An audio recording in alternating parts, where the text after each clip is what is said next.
Hello అండి, welcome to my channel. ఈరోజు మేము చార్ధామ్లో 4వది బద్రీనాథ్ ధామంకి వెళ్తున్నాము. బద్రీ విశాల్ని దర్శించుకోవడానికి.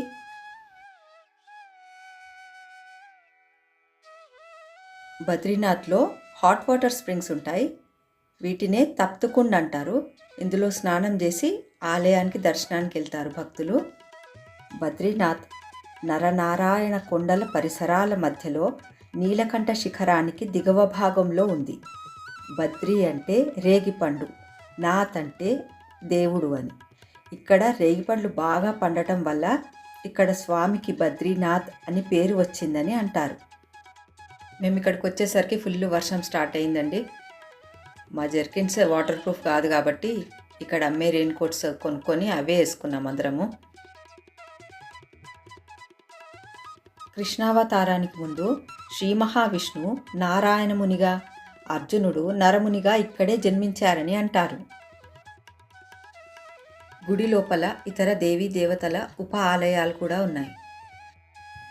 శ్రీ మహావిష్ణు మొట్టమొదటిసారి భూమిపై కాలు పెట్టిన స్థలం చరణ్ పాదుక అని అంటారు. అది ఇక్కడి నుంచి కొద్ది దూరంలోనే ఉంటుంది.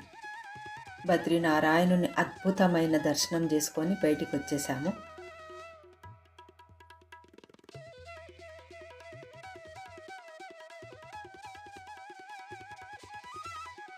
వీరభద్రుడు పరమశివుని ఆజ్ఞతో బ్రహ్మదేవుని 5వ శిరస్సుని ఖండించగా ఆ శిరస్సు పడిన స్థలాన్ని బ్రహ్మకపాల్ అని అంటారు. అది ఇక్కడ నుంచి కొద్ది దూరంలోనే ఉంటుంది. బ్రహ్మకపాల్ అనే ప్లేస్. ఇక్కడ పితృదేవతలకు పిండ ప్రదానం చేస్తే వారికి మోక్షం కలుగుతుందని పెద్దలు అంటారు.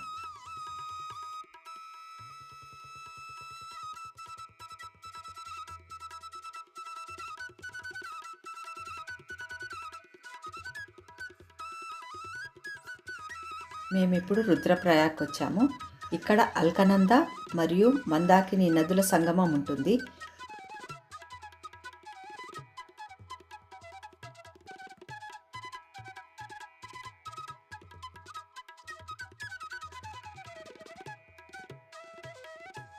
మేము ఇప్పుడు హరిద్వార్ స్టేషన్కి వచ్చేసాము.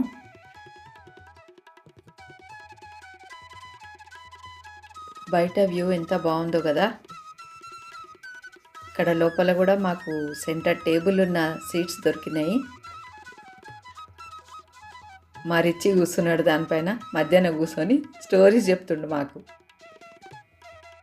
మా మనవాడు రిచ్చి యమునోత్రి ట్రెక్ గురించి కూడా మళ్ళీ గుర్తు చేసుకుంటున్నాం మేము.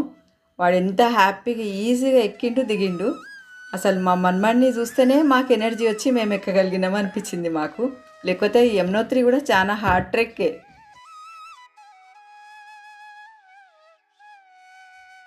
నాలుగు దివ్యమైన ధామాలు దర్శనం చేసుకొని హరిద్వార్ నుంచి ఢిల్లీకి, ఢిల్లీ నుంచి హైదరాబాద్కి మా తిరుగు ప్రయాణం. ఇలా మా చార్ధామ్ యాత్ర ముగిసింది.